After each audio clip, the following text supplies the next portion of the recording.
이 시간 하나님께서 우리에게 주시는 말씀은 고린도전서 6장 19절에서 20절에 있는 말씀입니다. 너희 몸은 너희가 하나님께로부터 받은 바 너희 가운데 계신 성령의 전인 줄을 알지 못하느냐. 너희는 너희 자신의 것이 아니라 값으로 산 것이 되었으니 그런즉 너희 몸으로 하나님께 영광을 돌리라. 아멘. 사람이 행복하게 사는데 세 가지 조건이 있다고 합니다. 할 일이 있어야 하고, 사랑할 대상이 있어야 하고, 그리고 미래가 있어야 한다고 하는 겁니다. 일이 없으면 행복할 수 없고, 또 일만 할 수 없기에 사랑해서 가족을 이루고 공동체를 이루면서 사랑하는 사람들과 함께 미래를 꿈꾸며 살아가는 것이 인생의 행복이라는 것입니다. 예수 믿는 우리에게도 이 세 가지가 동시에 있어야 됩니다. 주님의 일을 해야 되고, 이웃을 사랑해야 되고, 소망을 가지고 주님의 일을 계속해서 해나가야 하는 겁니다. 세상 일은 은퇴가 있어도 하나님의 일, 교회의 일은 계속돼야 합니다. 그것이 현재와 미래의 일입니다. 현재의 일을 할 때 사랑으로 하고, 계속해서 사랑으로 미래의 일을 하는 겁니다. 우리는 가족도 사랑하고 나라도 사랑해야 되고 이웃도 사랑해야 되지만 무엇보다도 하나님을 사랑해야 됩니다. 하나님 사랑하는 일은 지금과 미래에 계속해서 해야 될 일입니다. 왜 우리가 하나님을 사랑해야 됩니까? 하나님은 우리가 예수님을 믿을 때에 특권을 주십니다. 이 특권을 사용하지 않으면 아무런 의미가 없습니다. 여러분들 적금 통장에 돈이 아무리 쌓여 있어도 그것을 쓰지 않으면 종이에 불과하듯이 하나님께서 예수 믿는 사람들에게 엄청난 특권을 주셨는데 그 특권을 사용하지 못하면 종이짝에 불과하고 죽은 믿음에 불과합니다. 믿는 자들의 삶이 매력적이거나 또는 풍성하지 않다고 한다면 사람들이 말합니다. 예수 믿는 것이 저런 것이라면 하나님이 있을 리가 없다. 예수 믿는 것이 저런 것이라면 예수 믿을 필요가 없다. 교회 다닐 필요가 없다. 왜 우리가 이런 말을 듣느냐 하면은 하나님이 우리에게 주신 특권을 사용하지 않기 때문에 그렇습니다. 돈을 사용하지 않고 늘 굶주리고, 돈을 사용하지 않고 늘 헐벗고, 돈을 사용하지 않고 늘 목마른 인생을 살아가는 그런 어리석은 것과 마찬가지입니다. 우리가 예수님을 믿고 어떤 특권을 받았는지 생각해야 됩니다. 우리가 하나님께 받은 특권은 하나님이 예수 안에서 나를 아들로 받아들이셨다고 하는 특권입니다. 주님께서 우리를 위해 죽으셔서 우리의 죄를 지불하셨기 때문에 우리는 이제는 죄인이 아니라 의롭게 되었다고 하는 것입니다. 요한복음 1장 12절에 보면 영접하는 자 곧 그 이름을 믿는 자들에게는 하나님의 자녀가 되는 권세, 하나님의 자녀가 되는 특권을 주셨으니 라고 기록하고 있습니다. 그 이름을 믿는 자, 예수 그리스도의 이름을 믿는 자는 하나님의 자녀가 되는 특권을 주셨다는 겁니다.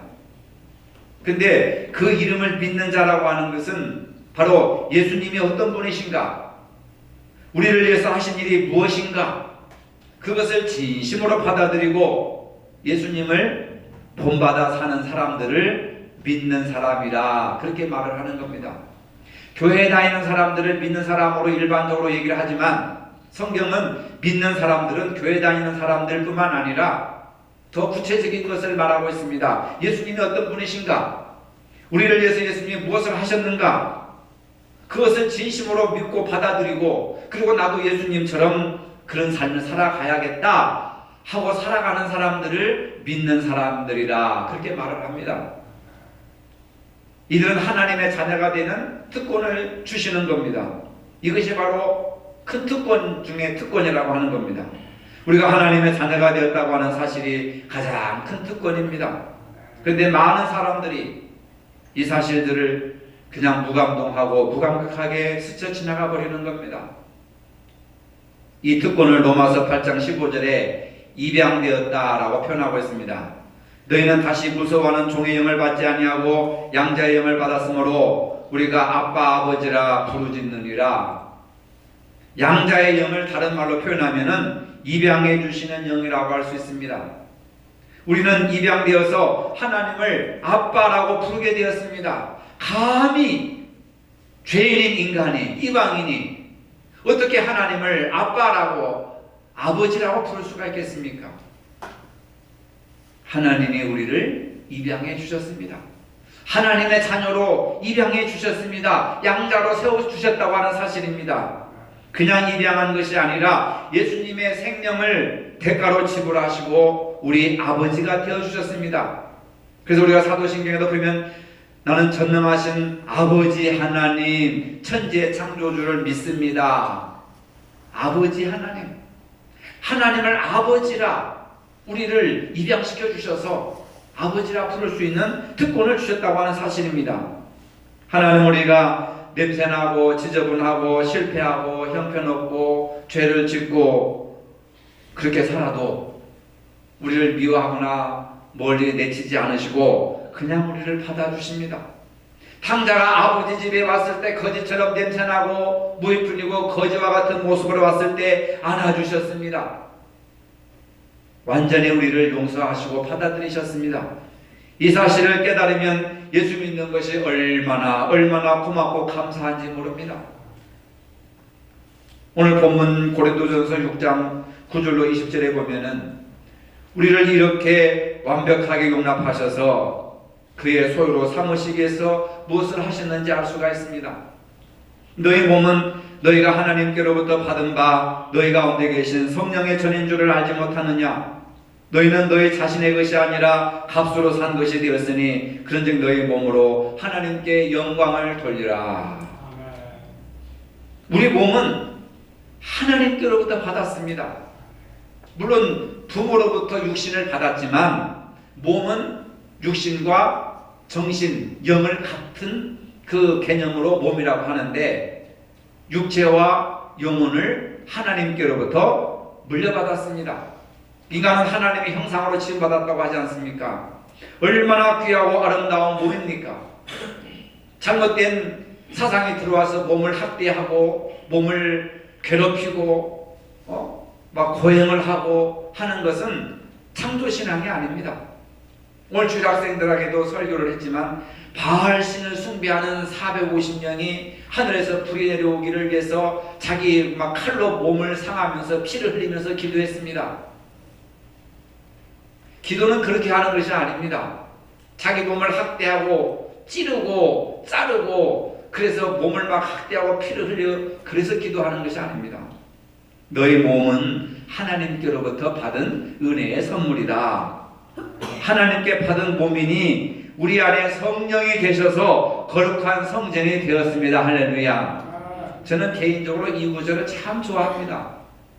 나는 하나님의 거룩한 성전이다. 하나님이 내 안에 계시다. 나는 하나님의 거룩한 성전이다. 하나님의 성령이 내 안에 계시다.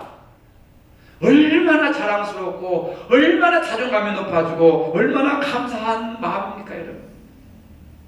그냥 예수 믿어도 한숨을 푹 pu시면서 죽지 못해 살고 맞지 못해 살고 억지로 살고 그게 신앙이 아니란 말입니다. 너희 몸은 너희가 하나님께로부터 받은 바 너희 가운데 성령의 전인 줄 알지 못하느냐? 너희 몸으로 하나님께 영광을 돌리라. 우리가 무엇을 하든지 하나님의 영광을 위해서 살아야 합니다. 먹든지 마시든지 무엇을 하든지 다 하나님의 영광을 위해 살아야지 가문의 영광을 위해 살면 안 됩니다. 우리가 왜 예수님을 믿어야 하는지 믿는 사람들은 어떻게 살아야 하는지를 분명히 알려주시지 않았습니까? 예수 믿는 순간에 성령이 내 안에 오셔서 예수님을 구주로 영접하게 하고 하나님을 아버지로 고백하게 하는 것은 내 의지로 되는 것이 아니라 성령이 함께 계셔서 예수님을 주인으로 그 하나님을 아버지라 고백할 수 있게 하시는 겁니다. 그리고 내 안에 성령이 살아계십니다. 하나님의 거룩한 성전이 되었습니다. 그렇기 때문에 이제는 내 몸으로 하나님께 영광을 돌리는 삶을 살아야 된다는 거예요. 이 말씀은 하나님의 값을 지불하시고 우리를 사셨기 때문에 이제 우리는 내 자신의 것이 아니라 하나님의 소유가 되었습니다. 그래서 자살을 하면 안 되는 것도 바로 여기에 내 몸은 내 것이 아니라 하나님의 것이다. 하나님의 영이 살아계시고 하나님의 성전이고 하나님의 영광을 내 살아야 된다. 그래서 죄 짓는 일을 우리가 멀리 해야 되는 것이 바로 여기에 말씀의 근거에서 남을 미워하고 시기하고 질투하고 욕심을 부리고 싸우고 다투고 하는 그 모든 것들이 잘못된 것이 바로 이 구절에 의해서 잘못됐다는 것이 드러나게 되는 겁니다. 그런데 우리는 주인이신 하나님을 거부하고 우리 스스로가 주인 행세하면서 죄에 팔리게 되었습니다. 이제 하나님이 우리를 세상과 죄, 욕심과 정욕의 종이 되어서 고통당하고 죽을 수밖에 없는 절망 가운데 살던 우리들에게 값을 지불하시고 죄를 없애주셨습니다. 우리의 죄값이란 예수님이 생명을 지불하셨던 겁니다. 저는 가끔 내 몸값은 얼마나 될까 그런 생각을 해봅니다. 옛날 미국의 남북전쟁 시절에 기록에 의하면은 흑인 노예들이 팔려갈 때 이 목에 가격표를 붙여놓습니다. 건강한 남자는 $40, 어린이와 여자들은 $15에서 $20, 사람마다 나이마다 노동력에 의해서 가격을 붙여놓고 경매를 합니다. 그 가격을 보고 적당한 값을 지불하고 자기 재산으로 노예를 사들입니다. 그러면 평생 그 노예는 종노릇을 해야 됩니다.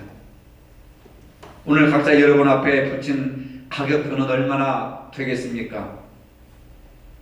1,000만 원입니까? 1억 원입니까?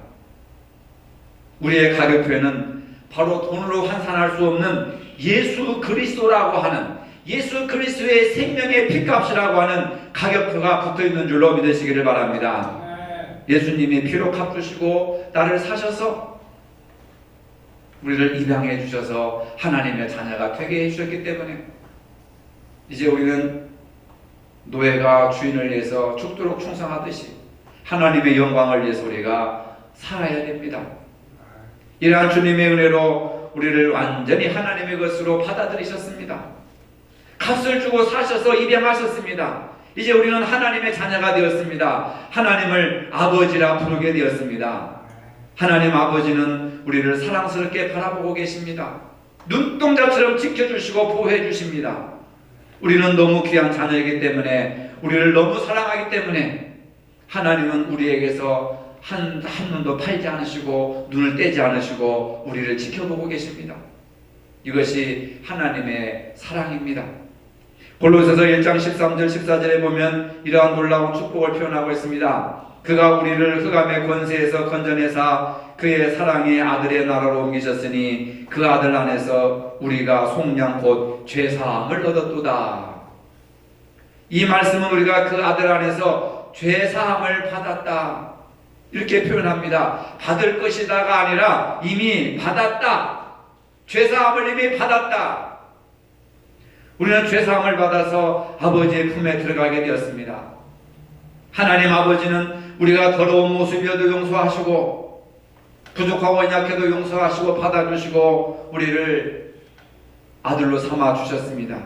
이제 우리는 예수 그리스도 안에 있고 하나님 안에 속하게 되었습니다.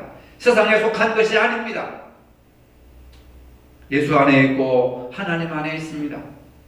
이것이 자녀가 누려야 할 특권입니다. 아버지가 대통령이면 자녀는 청와대에 들어가 삽니다.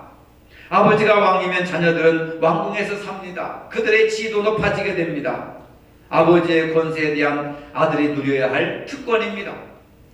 우리가 하나님을 아버지라고 부르면 우리는 하나님의 자녀가 되는 겁니다.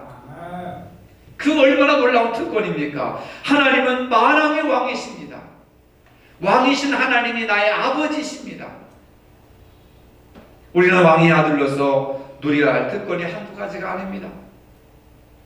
그 특권은 나를 예수 안에서 특별한 존재로 삼아주셨다는 사실입니다.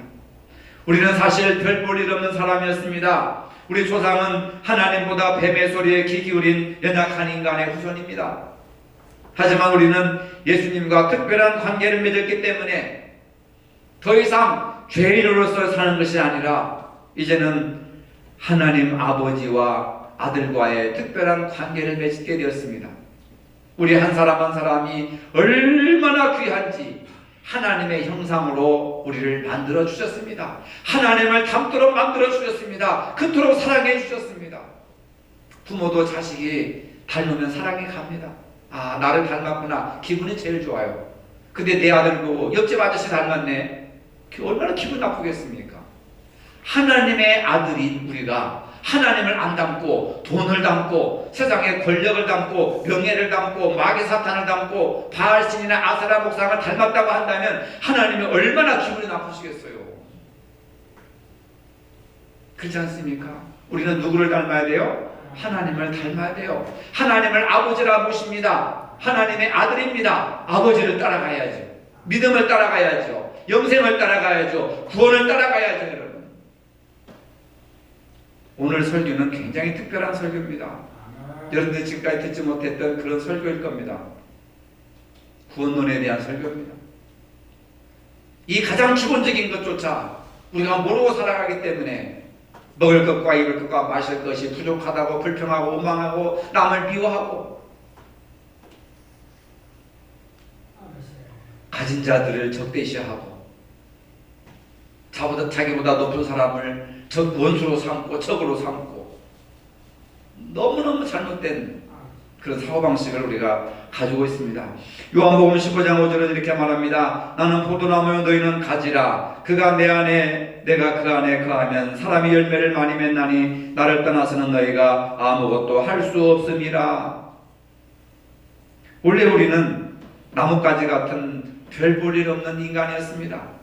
우리는 별 의미 없는 가지에 불과하지만 그러나 나뭇가지로는 열매를 맺지 못합니다. 나뭇가지에서 열매가 맺기 위해서는 그 나뭇가지가 줄기에 붙어 있어야 됩니다. 자기 혼자서는 열매를 맺을 수 없지만 줄기신 포도나무이신 예수님에게 붙어 있으니까 이 붙어 있다고 하는 게 양자가 되었다는 거죠. 특별한 특권이라고 하는 거죠. 그래서 줄기에서 또는 가지에서 이렇게 가지에서 열매를 맺습니다. 가지 자체로는 열매를 맺지 못하지만 뿌리에서 줄기를 통한 영양분을 흡수하기 때문에 가지에서 열매를 맺게 되는 겁니다. 나는 아무것도 아니지만 나는 부족하고 약한 죄인이지만 예수 그리스도 안에 붙어 있으니까 예수님과 특별한 관계가 있으니까 예수님의 능력과 생명과 예수님의 사랑과 용서의 힘이 바로 영양분처럼 전해진다 그 말입니다. 그래서 내게 용서의 열매, 사랑의 열매, 화평의 열매, 성령의 열매를 내가 맺는 거예요. 가지가 맺는 것이지 줄기가 열매를 맺는 것이 아닙니다. 그러나 그 줄기는, 그 가지는 반드시 줄기와 연관되어 있습니다. 연결되어 있습니다. 나를 떠나서는 아무것도 할 수 없습니다. 예수를 떠나서는 우리가 아무것도 할 수 없습니다. 왜 예수를 믿는다고 하는데 내 안에 사랑과 용서와 화해와 기쁨과 행복이 없습니까? 말로만 예수 믿는 것이지 예수님과의 특별한 관계가 단절되어 있고 떨어져 나갔기 때문에 줄기에서 떠난 가지는 메마르기 때문에 죽어버리는 거예요. 여러분, 교회를 다니지만 정말로 예수님과 특별한 관계를 맺고 있습니까? 하나님의 아들로서 아버지라고 부를 수 있고 그분에게 주시는 능력 안에서 살 수 있습니까? 살아가고 있습니까? 한번 점검해 봐야 돼요. 몸이 아프면 엑스레이를 찍든지 CT를 찍든지 MRI를 찍든지 정밀 분석을 해서 진단을 하듯이 우리는 하나님의 말씀 앞에 내 자신을 한번 진단해 봐야 됩니다. 하나님과 올바른 관계가 있는지, 예수님과 특별한 관계를 맺고 있는지, 아니면 나 혼자 제 멋대로 지금 살고 있는지 원인 분석을 해야 되죠. 검사를 받고 진단을 받아야 되지 않습니까? 에베소 2장 10절에 이렇게 말합니다. 우리는 그가 만드신 바라 그리스도 예수 안에서 선한 일을 위하여 지으심을 받은 자니 이 일은 하나님이 전에 예비하사 우리로 그 가운데서 행하게 하려 하심이라. 평범한 말씀 같지만은 놀라운 의미를 발견할 수가 있습니다. 우리는 그가 만드신 바라. 하나님 우리를 만드셨다. 이 말은 포이에마라고 하는 말을 쓰는데 하나님의 작품이라고 하는 뜻입니다. 나는 하나님의 작품이다. 따라해봅시다. 나는 하나님의 작품입니다. 믿습니까? 에베소 2장 10절에 그렇게 말씀하고 있습니다. 우리는 그가 만드신 바라. 작품이라는 거예요. 하나님이 나를 작품으로 만드셨습니다. 우리는 하나님의 특별하게 그분의 손으로 만드신 작품이라고 하는 겁니다. 여러분, 거울을 보시면서 나는 하나님이 만드신 작품이다, 얼마나 아름다운가, 한번 그렇게 스스로 대화해 보세요. 거울을 보면서 아유, 왜 이렇게 늙어버렸어, 왜 이렇게 그냥 인상을 쓰고 있어, 왜 이렇게 못났어, 왜 이렇게 말랐어 하지 마시고 나는 하나님의 작품이다, 얼마나 아름답고 얼마나 행복한가. 저는 늘 아침에 이렇게 세수하고 변도하면서 너는 너무 잘생겼어, 난 늘 그런 얘기해요. 혼자 그냥 착각에 빠져 있습니다. 그러니까 안 늙어요. 잘.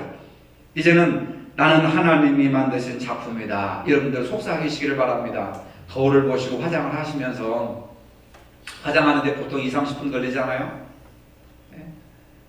그 생각 속에 뭘 합니까, 여러분? 돈 받아낼 생각만 하십니까? 누구 만나서 커피 마실까 그 생각만 하십니까? 화장을 보시면서, 거울을 보시면서 나는 하나님이 만드신 작품이다, 얼마나 아름답고 얼마나 행복한가. 여러분, 그렇게 스스로 인정하시길 바랍니다. 여러분들이 인정하시지 않으셔도 성경이 이미 나는 하나님이 만드신 작품이라는 거예요. 나는 얼마나 감사해요. 얼마나 귀한 존재입니까? 이 설교를 준비하면서요, 세계에서 가장 비싼 그림 가격이 얼마 정도나 될까 갑자기 그런 생각이 들더라고요. 그래서 자료를 찾아보니까 레오나르도 다빈치의 살바토르 문디라고 하는 예수님 그 성모의 상을 보니까 그게 2017년도 뉴욕에서 우리나라 가격으로 4,800억 원에 낙찰됐습니다. 다빈치의 그림 한 장에 4,800억 원. 놀라지도 않죠?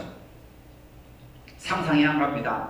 그리고 다른 작품들을 쭉 보니까 세계 유명한 작가들의 작품 하나가 보통 2천억 이상 돼요. 고호라고 하는 그 사람의 작품 하나도 1,900억 원 정도 됩니다. 이야, 그림 한 장에, 이순신 권사님, 그림 한 장에 4,800억이요. 보통 2,000억이요. 권사님 그림은 3만 원? 3만 원도 우리가 그려보다 누가 3만 원 줍니까? 누가 5만 원 줘요? 우리보다 훌륭하신 분이에요. 나중에 이제 돌아가시고 100년 후에 몰라 이순신 권사 막 500만 원, 1000만 원 될지 1억 원짜리 될지 아무도 모르는 거예요. 그 당시 사람들도 그냥 거저 줘도 안 받아갔어요. 근데 시간이 지나고 100년이 지나고 막 200년 지나고 나니까 가격이 천정부지로 올라가는 거예요. 예술은 그때 당시 평가를 못 받아요. 후대의 평가를 받는 겁니다.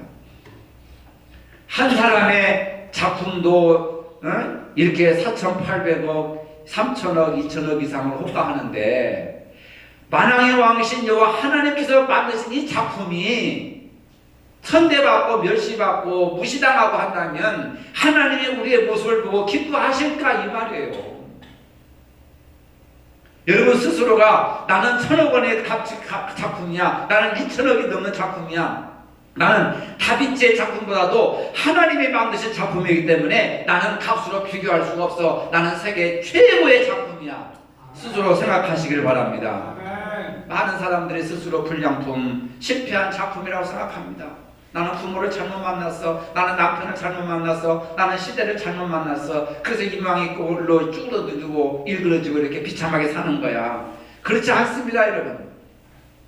그리스도 안에 있는 우리들은 특별히 만드신 하나님의 작품으로 믿으시길 바랍니다. 많은 사람들이 그걸 받아들이질 않습니다. 교회에서 마음에 들지 않는 사람을 만났으면 저 사람도 하나님의 작품이지, 시가에 3,000억이나 넘는 하나님의 작품이지, 그렇게 생각해야 되는데 왜 저 사람은 저렇게 살아갈까, 왜 저렇게 행동할까, 왜 저런 말을 할까, 그러면서 상처를 받습니다. 어떤 사람은 자기가 상처를 주는 줄 모르고 남에게도 상처를 줍니다. 그러나 여러분, 우리는 모두가 다 하나님의 작품이에요. 상처를 아름답게 가꾸지 못하면 인생을 불행하게 살아가게 됩니다. 하나님은 지금도 크고 작은 상처를 통해서 우리를 아름다운 작품으로 만들어 가십니다. 진주라고 하는 보석이 가장 값비싼 보석입니다. 진주족에는 어떻게 진주를 만들까 궁금해가지고 찾아보니까 이 진주가 조개가 가는 게 이렇게 어둡지 않습니까? 바다 밑에 가면서 모래나 바다 밑에 떳떳한 뼈조각이나 날카로운 바위 깨진 돌들이 작은 미세한 그 뼈조각들이나 돌조각들이 조개의 몸속에 파고 들어옵니다. 날카로워가지고 조각들이 그 조개의 내장을 찌릅니다. 얼마나 아프겠습니까? 근데 일반 조개들은 그 이물질을 뱉어냅니다. 그러나 이 진주조개는 날카로운 뼈조각과 날카로운 그 유리조각들 또는 그 모래조각들을 체내에 찌르지 못하도록 탄산칼슘을 분비해낸다는 겁니다. 그래가지고 탄산칼슘을 분비해가지고 자기 몸속에 들어온 날카로운 뼈조각이나 이 모래조각들을 감싼다는 거예요. 투명하게 이렇게 탄산칼슘을 분비해가지고 그것이 찌르지 못하도록 감싼다는 겁니다. 근데 많은 조각들이 이렇게 들어올 때마다 탄산칼슘을 분비하는데 파달만한 작은 이 진주 조개를 하나 만들어내는 데는 1250번의 탄산칼슘을 분비한다는 거예요. 그게 몇 년이 걸릴 수도 있고 수년이 걸릴 수도 있다고 하는 겁니다. 저는 그 자료를 보고 굉장히 놀랐습니다. 1250번, 하루에 1250번을 분비하는 것이 아니라 오늘 나를 찌르는 이물질이 들어왔다면 뭐 며칠 후에도 들어올 수 있고 또는 뭐 몇 시간 후에 들어올 수 있고 그때마다 자신의 몸을 보호하기 위해서 탄산칼슘을 분비하는데 1250번을 분비해야 파달만한 진주 조개를 만들어낸다는 겁니다. 우리도 인생을 살면서 우리를 찌르고 우리를 괴롭히는 뼈조각과 또는 모래 조각들이 우리를 괴롭힐 때 우리는 상처를 받습니다.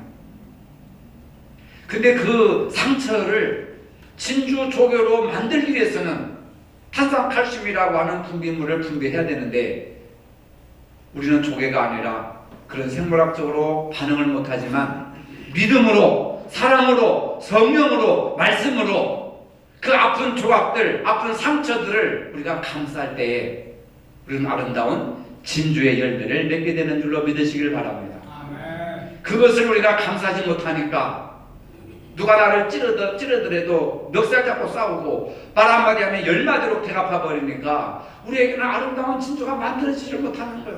성령의 열매, 말씀의 열매, 예수님의 사상이 우리 마음속에 없는 거예요.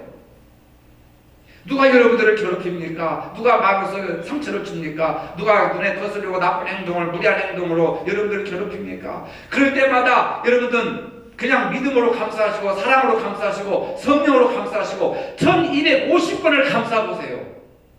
여러분들은 진주조개가 되는 겁니다. 진주가 됩니다. 아시겠어요? 그걸 못하니까 늘 뱉어내고 저 사람 나의 원수야. 볼 필요도 없어. 쳐다볼 가치도 없어. 대화할 필요도 없어.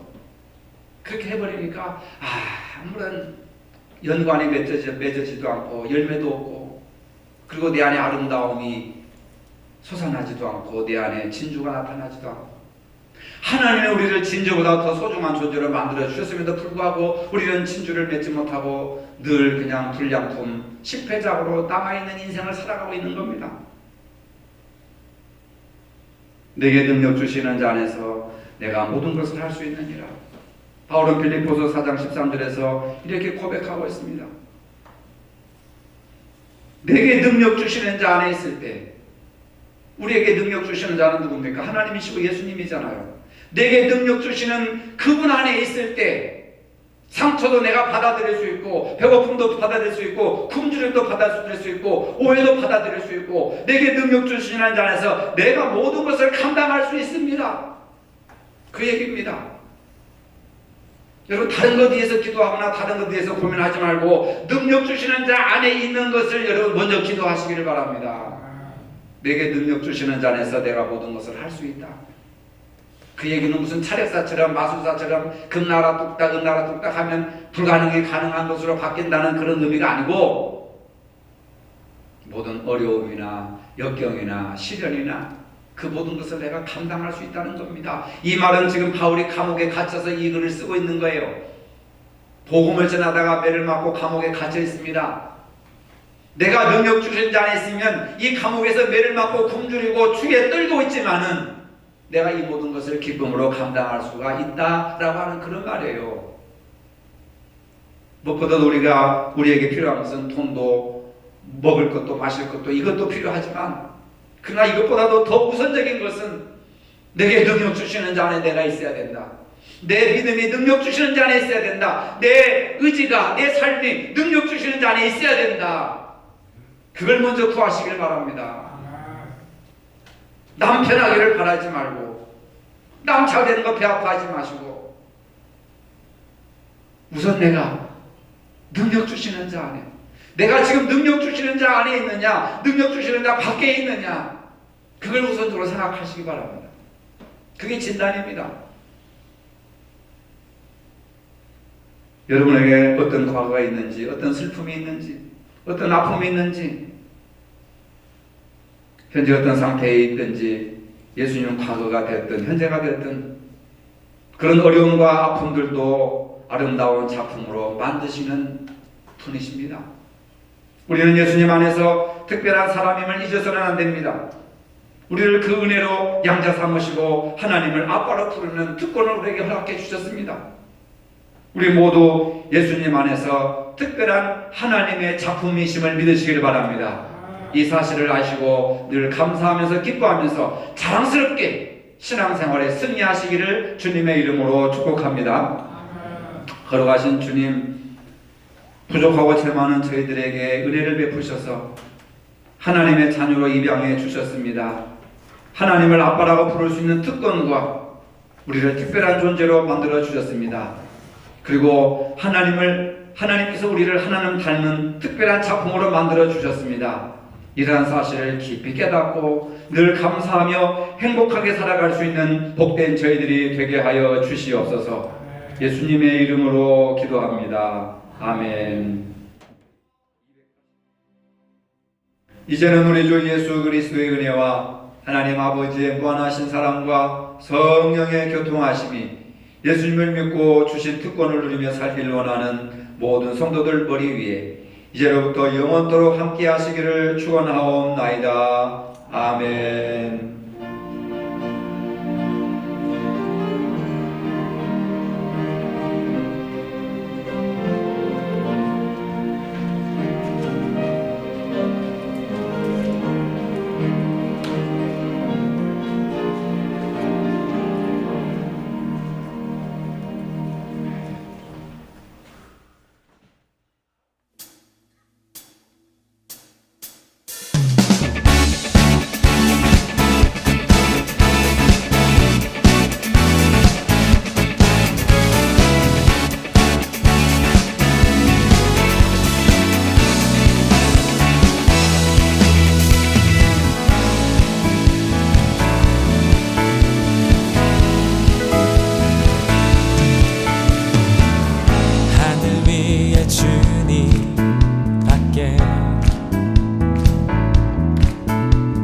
사모할 자 이 세상에 없네. 내 맘과 힘을 믿을 수 없네. 오직 한 가지 그 진리를 믿네. 주는 나의 힘이요 주는 나의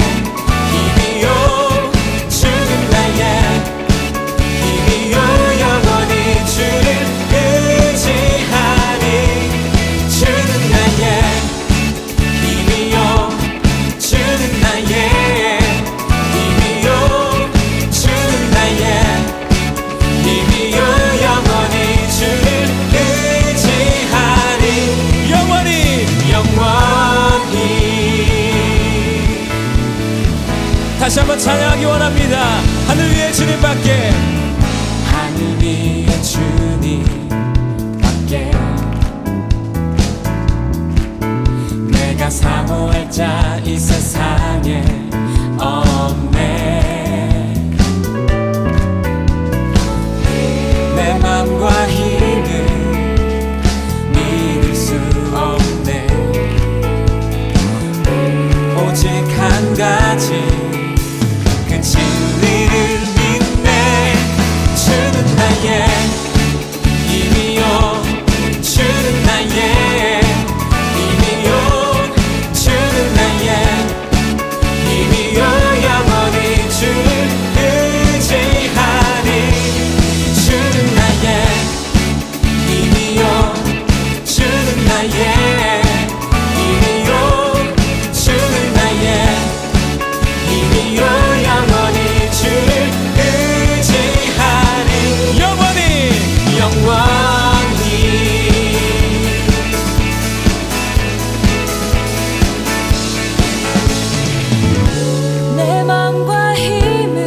없네.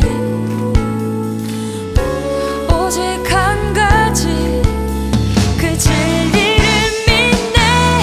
주는 나의 힘이요, 주는 나의 힘이요, 아멘. 주는 나의 힘이요, 영원히 주